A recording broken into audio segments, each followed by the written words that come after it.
a gente tem uma situação tão incerta, tão indefinida, que surge toda sorte de diagnóstico, né? Já estamos, então, tanto diagnósticos assim muito otimistas, como diagnósticos muito sombrios e tal do que está acontecendo. Qualquer um que feche só uma coisa, eu acho que é equivocado. Acho que a gente tem que olhar quase tudo o que está acontecendo, até como tendência, tem vários lados. Toda vez que você coloca um pós para caracterizar uma situação dessa, o pós dá conta exatamente de que algo ficou para trás, né?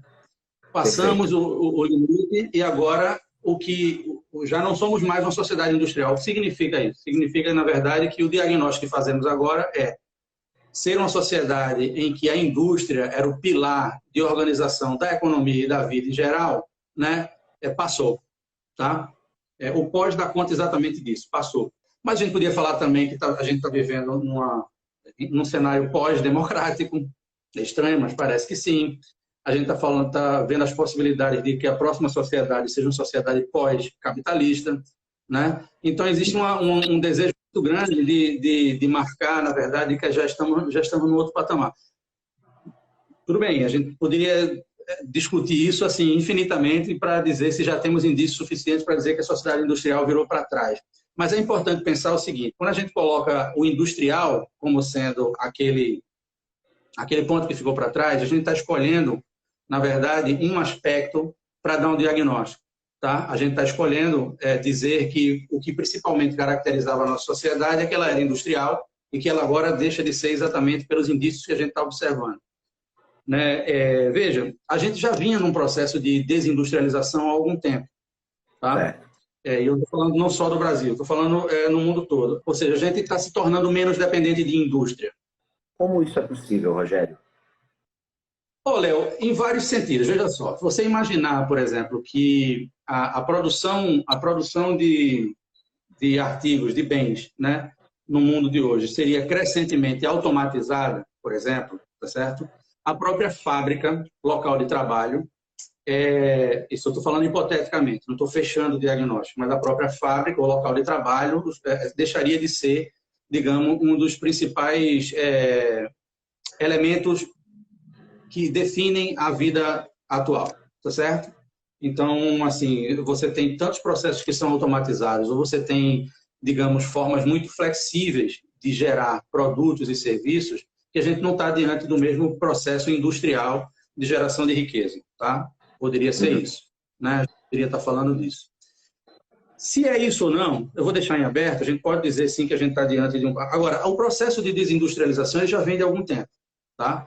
Mas eu acho que o principal ponto, antes de a gente concluir um diagnóstico, sim, já estamos numa era pós-industrial, ainda estamos vivendo os auspícios de uma era industrial, é a gente perceber, na verdade, que esse próprio processo de desindustrialização pode significar coisas muito distintas, tá certo? Veja só, desindustrialização pode significar, nos países que foram industrializados primeiro, né, que a gente considera como os países centrais, Inglaterra, Estados Unidos, a Europa Ocidental e tudo mais, né? Esses países vinham num processo crescente de reduzir o número de indústrias, inclusive num processo de realocação das suas plantas produtivas para outros lugares, que a gente considerou como um dos aspectos da globalização e da economia e tal, né? Para alguns lugares, desindustrialização significou uma transição para uma sociedade do conhecimento, tá? De sociedades que estariam, na verdade, configuradas a partir então, de bens ou de recursos imateriais, não mais materiais. Tá?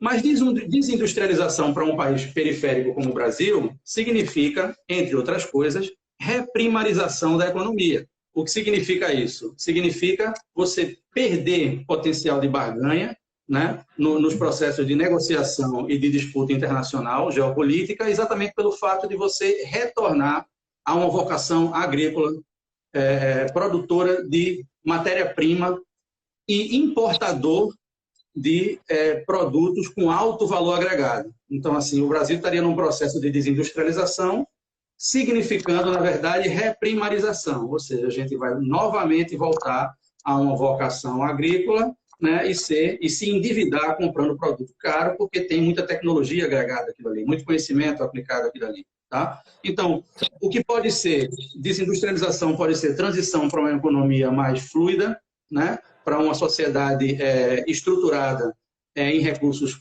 pós-materiais ou imateriais, o conhecimento, né? No Brasil significa, na verdade, a simplificação da nossa base produtiva, o que é um problema, tá certo? O que é um problema sério.